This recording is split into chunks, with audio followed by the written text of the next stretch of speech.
Good morning, students. Today we are going to see about the lesson Industrial Clusters in Tamil Nadu. Industrial clusters is a geographical concentration of interconnected business suppliers and associated institutions in a particular field. Clusters are considered to increase the productivity with which companies can compete nationally and globally. Geographically proximate group of companies and associated institution in a particular field and also known as a business clusters and competitive clusters. And let's see what are the objectives. To know the historical development of industrial clusters in Tamil Nadu, to know the Tamil Nadu government policies and industrial development agencies, and to understand the impact of government policies, and to know the role of entrepreneur. Let's start the introduction.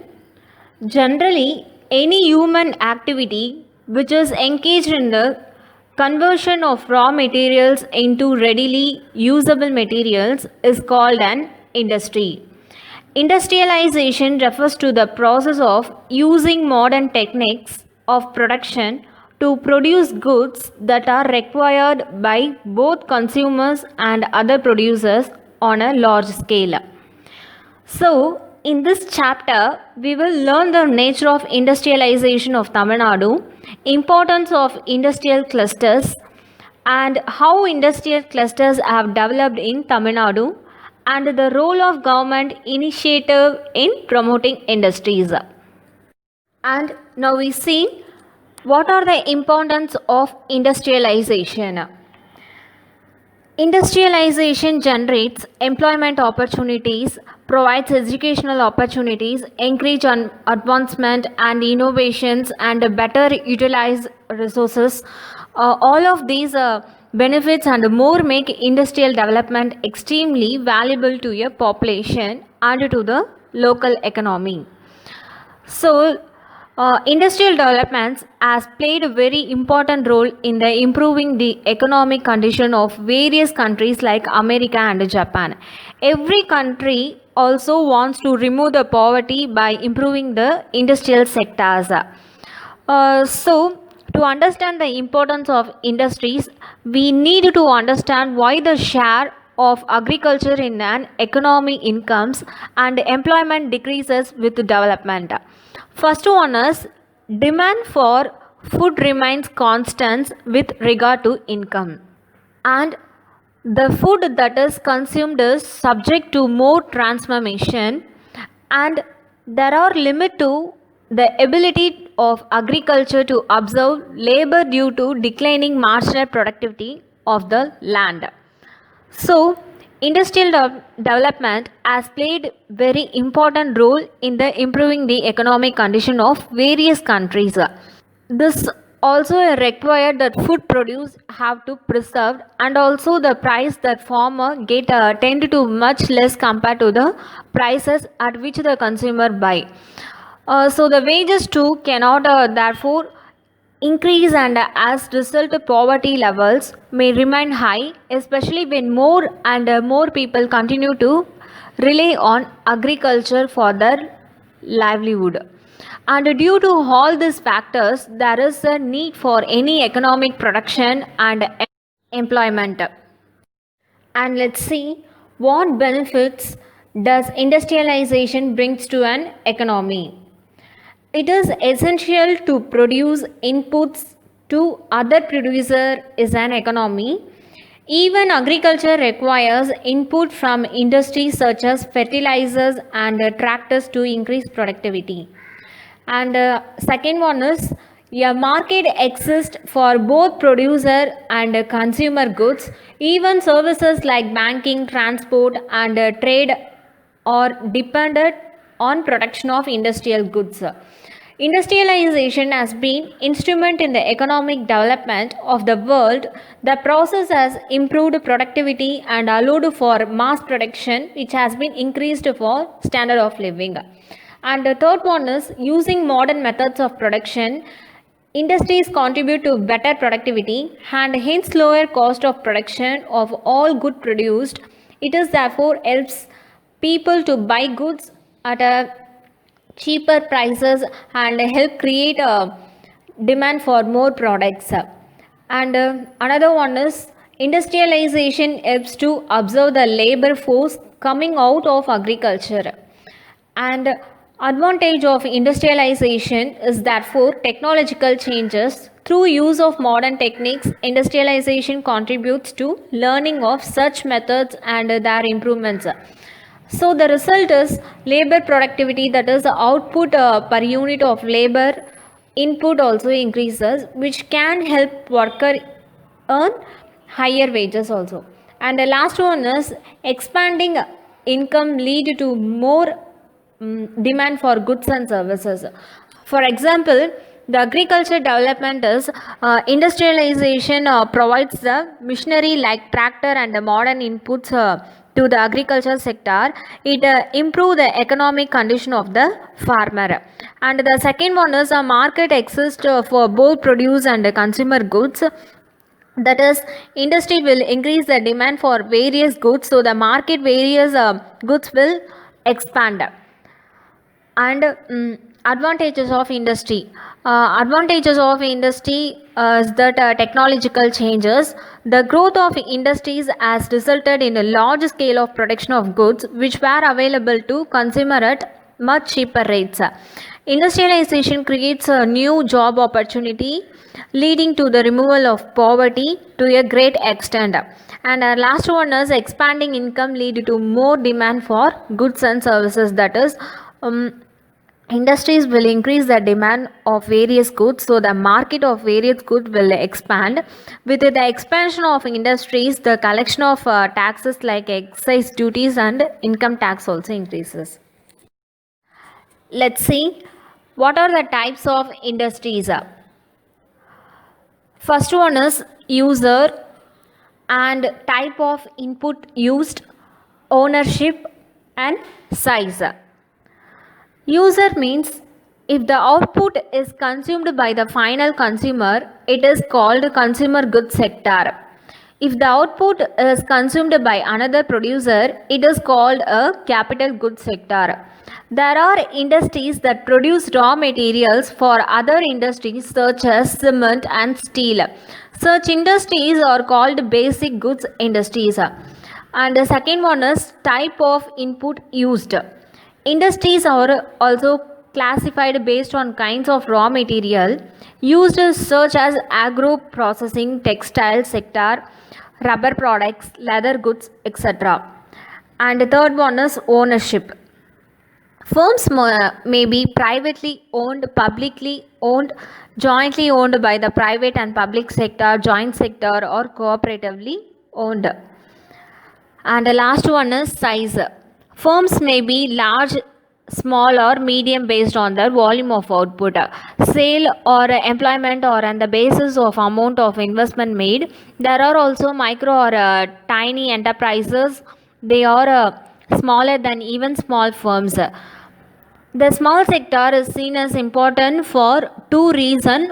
One is it is believed to generate more employment than the large scale sectors, which is likely to use more advancement and automated technologies and therefore may not generate enough employment. And the second reason is the small scale sector allows for a large number of entrepreneurs to emerge from less privileged background.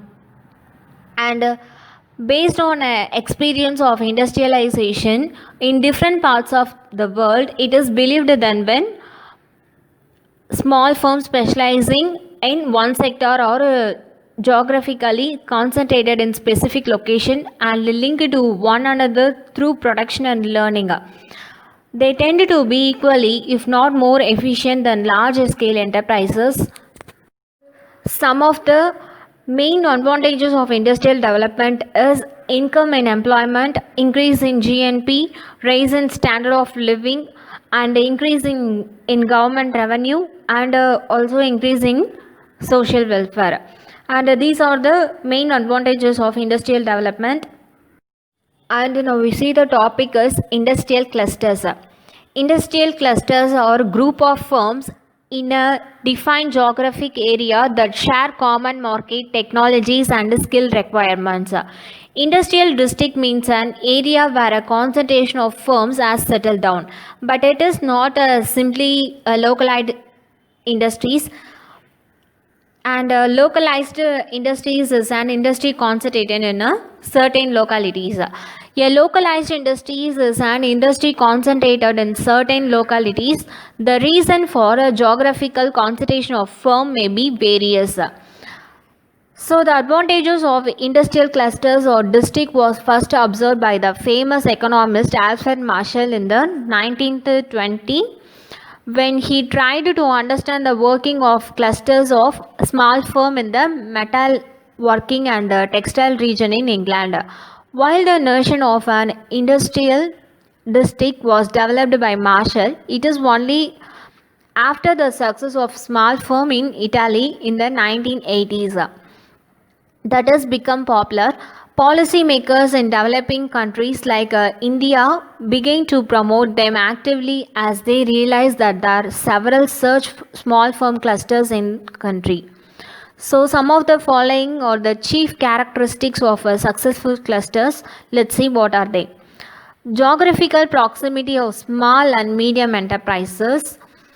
That means knowledge acquisition activity of small and medium size enterprises are assumed to benefit from geographical proximity to smaller firms. And the Center of Research Excellence, this paper will explore the knowledge acquisition process and critical interface of innovations to small and medium enterprises and outline factors that contribute to an observed lack of geographical proximity based knowledge search activities. A growth path based upon innovation, rapid internalization, and subsequent customization strategies foster organizational proximity based knowledge acquisition from international sources. And it is also argued that local contextual factors will determine if organizational or geographic proximity are the key to knowledge acquisition. And the recognition of a diversity of potential growth in the recommendation of small and medium enterprises policy. And second one is sectoral specialization. That is, an economy can be defined as specialized if a few sectors account for a relatively large share of a country GDP, whereas it is diversified if each of relatively high number of sectors account for a small share of GDP. And industrial specialization pattern related to economics long run productivity to the crisis investment pattern innovations and performance of firms and sectors. And the third one is close inter-firm collaboration. That means the past 2 decades have witnessed an enormous growth worldwide in the number of inter-firm collaborations. This trend towards more cooperation is considered as one of the greatest changes is the way business is conducted. And fourth one is inter-firm competition based on innovation. Ability to innovate and to appropriate the benefit of innovation. This is the way of business to conduct the ability to innovate and appropriate the business benefits of innovation. And the next one is a socio-cultural identity which is facilitate to trust. And the next one is multi-skilled workforce. Multi-skilled workers have training and skills in more than one area of business. For example, in a manufacturing environment, multi-skilled work may receive training in all aspects of building products as well as the ability to perform quality inspections, such as accommodation allow a firm to move workers where they are needed from one place to another place. And also a company cross training employees to increase productivity and reduce labor cost also.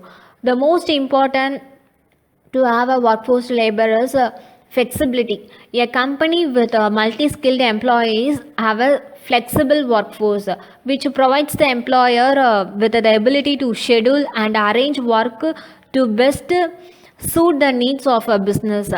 Workers are able to fill in four aspect employees and work in any area of the business that require increased manpower to any time and any way.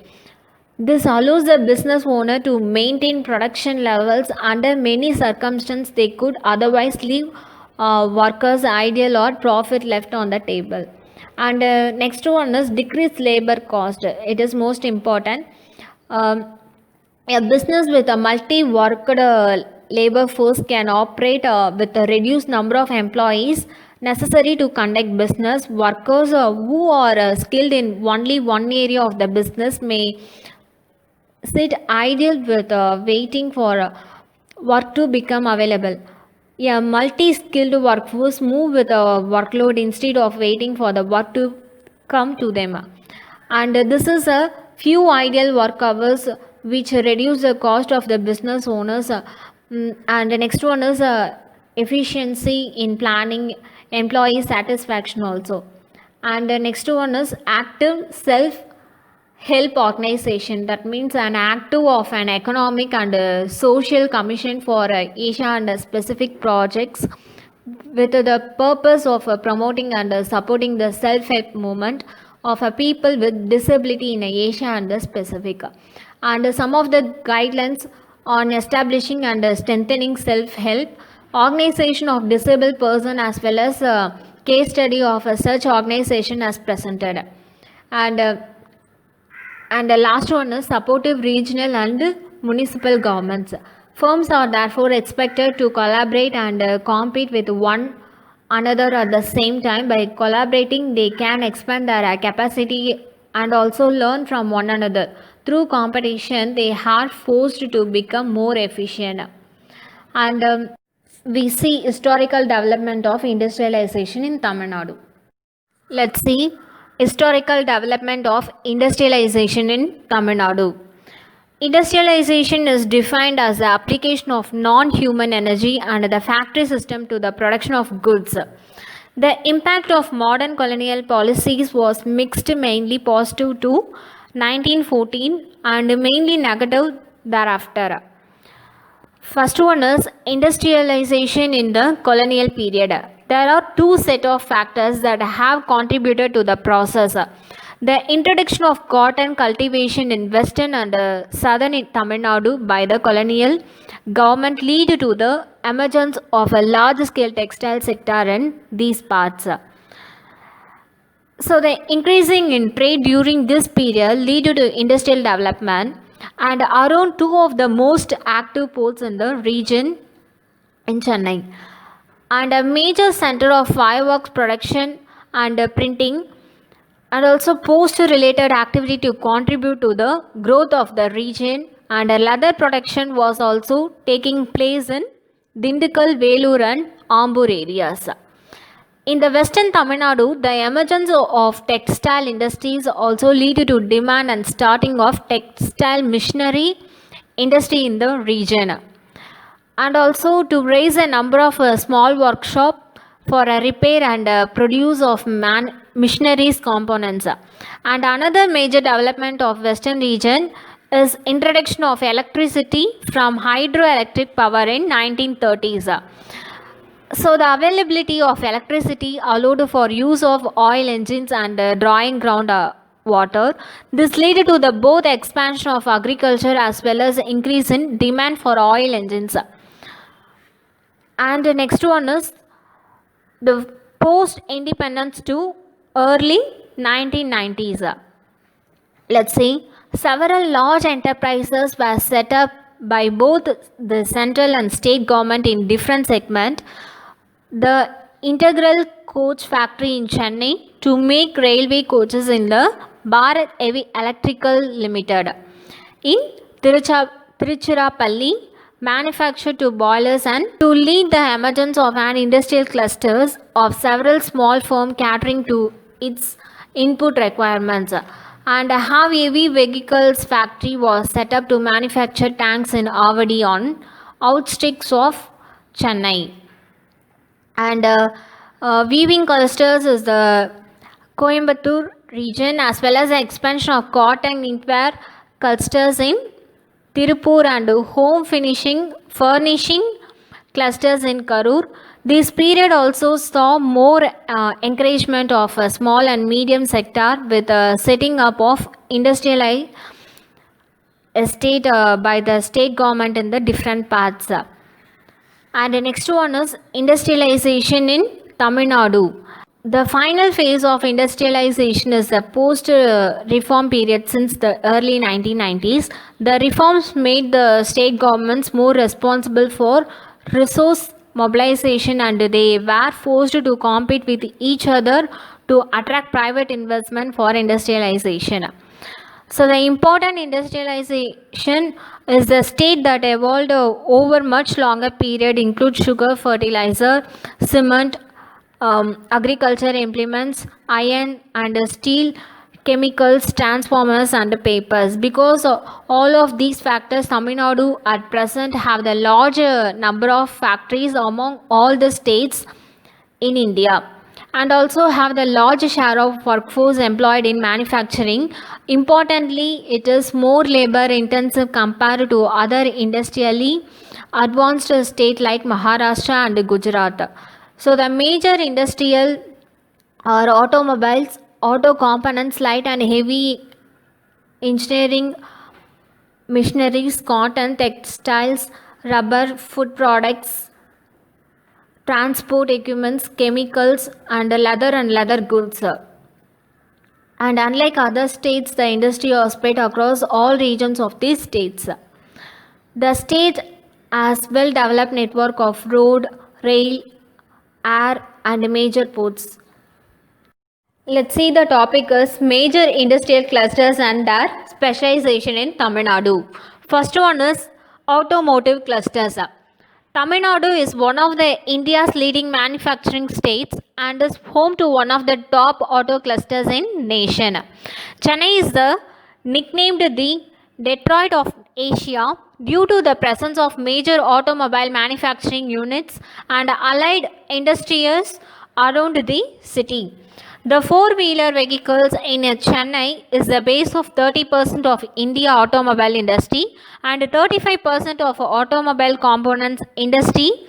Besides the commercial industry, the heavy vehicle factory has been established in Avadi to produce military-related vehicles and Avadi also boasts of the combat vehicle research and development establishment, a new engine, and another one is truck. Karur is another major hub with more 50 units. Many entrepreneurs were previous employees in a big firm involved in bodybuilding who came out to set up their own units. And third one is textile clusters. Tamil Nadu is home to the largest textile sector in the country because of the development of cotton textiles industries since the colonial period. Coimbatore often refers to the of South India. At present, most of the spinning mills have moved around the Coimbatore city. Tamil Nadu is the biggest producer of cotton yarn in the country. And Tamil Nadu is home to the largest knitting industry and has the biggest knitting clusters in India and Tirupur, which is the major hub of kiter exports in India, contributing 45% of total kit wearing export, of which more than 90% are cotton based garments. Some of the objectives we have to know to certain numerous states of Tamil Nadu in textile industry in the country and to achieve the higher and substantial growth in the entire textile value chain from fiber to fashion with emphasis on balanced regional development and holistic approach, and to create a modern and integrated the world classes textile sector including power loom, spinning process, etc. to produce cost effective and high quality yarn, textiles, apparel, etc. and also for supplying the requirements for domestic and export sector to encourage the industry to give more emphasis or innovations, value additions also, and to support the industry with skilled human resources to create additional employment opportunities. And fourth one is leather and leather goods clusters. Tamil Nadu accounts for 60% of leather tanning capacity in India, and 38% of all leather footwear garments and components. 100 of leather and tanning facilities are located around Velur and its nearby towns such as Ranipet, Ambur and Vaniambadi. So the leather industry in the state derives its strength from the major clusters it has a tanning. And Tamil Nadu will soon have 4 new clusters with a plug and play model factories for leather products manufacturing, according to the senior official of the leather trade and export promotion organization. We have requested in Tamil Nadu government to allocated land for opening leather factories under plug and play model, and the government also agreed and identified 4 spots, so we have to export a lot of foreign direct investment to come to Tamil Nadu. Let's see fireworks, matches and printing clusters. A clusters of fireworks manufacturing units under the lines of Sivagasi. Sivagasi's firework industry, which one used to cater to 80% of fireworks market in India, is said to be under distress due to variety of domestic and international factors. And Chennai also has a large number of leather factors making units involved in export. So the Sivagasi region, one famous of its matches industry, have now become a major center for printing and fireworks in the country. It is believed to contribute to 90% of India's fireworks production, 80% of safety matches and 60% of offset printing solution. The offset printing industry has a high degree of specialization among firms, with several of them undertaking just one operation required for printing. All these industries have their origin in the colonial period and at present offer employment to a large number of workers. And last one is electronics and information technology clusters. After the economic reforms started in the early 1990s, the state has seen the entry of hardware and electronic manufacturers like Nokia, Motorola, Sony, Ericsson, Samsung, and like cellular headset device, circuit boards and consumer electronics. They have all been set up in the Chennai regions. The electronic and information technology notified the electronic manufacturing clusters.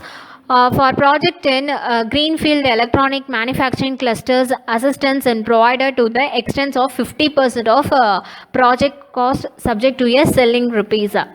To make India a global player in the field of electronic manufacturing and to offset the disability faced by the industries for reliable infrastructure, electronics and manufacturing clusters also.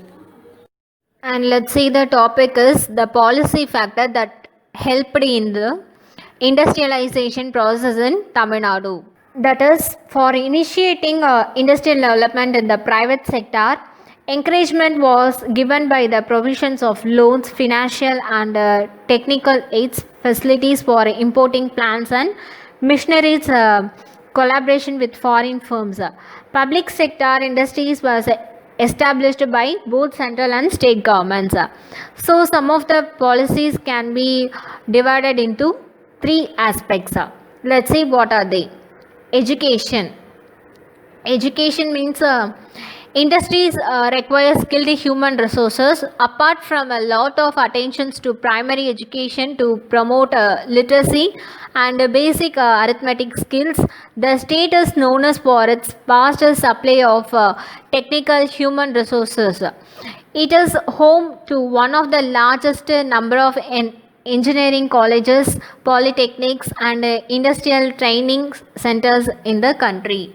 And the education policy consists of principle of government policies in the educational sphere as well as the collection of laws and rules that govern the operation of education system. Education occurs in many form for many purpose through many institutions also. And the next one is infrastructure. All policy related issues and infrastructure sectors, including those concerning road, path, port, shipping, railways, inland water, transport, urban development, power, and new and renewable energy, railways, and telecommunication sector also included. A widespread diffusion of electrification has contributed to the spread of industrialization to smaller towns and villages in the state. Along with electrification, Tamil Nadu is known for its excellent transport infrastructure, especially minor roads that connected rural parts of the state to nearby towns and cities. So, a combination of private and public transport has also facilitated rural to urban connectivity and therefore connected smaller producer to market better. And the last one is industrial promotion. Apart from investment in education and transport and energy infrastructure activity policy, efforts were made to promote specific sector and also industrialization in specific regions. So the policy to promote specific sectors like automobile, auto components, biotechnology and information and communication technology sectors. The post-reform period, in addition, the state has put in place several industrial promotion agencies for both the large enterprises and the small and medium segment, as well as to provide the supporting infrastructure also. And let's see the special economic zones. A policy was introduced in April 2000 for the setting up of a special economic zone in the country with a view to hazard-free environment for export.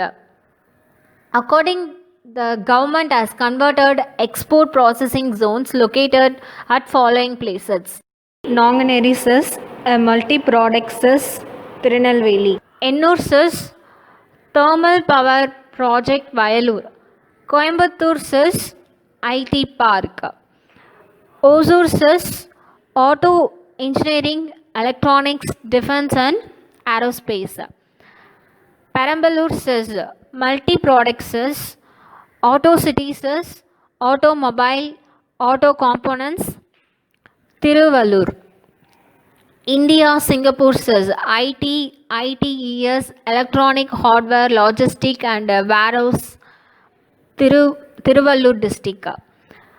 And the last one is biopharmaceutical CIS, clinical research organization, poison control center, center for regenerative medicine and medicine research.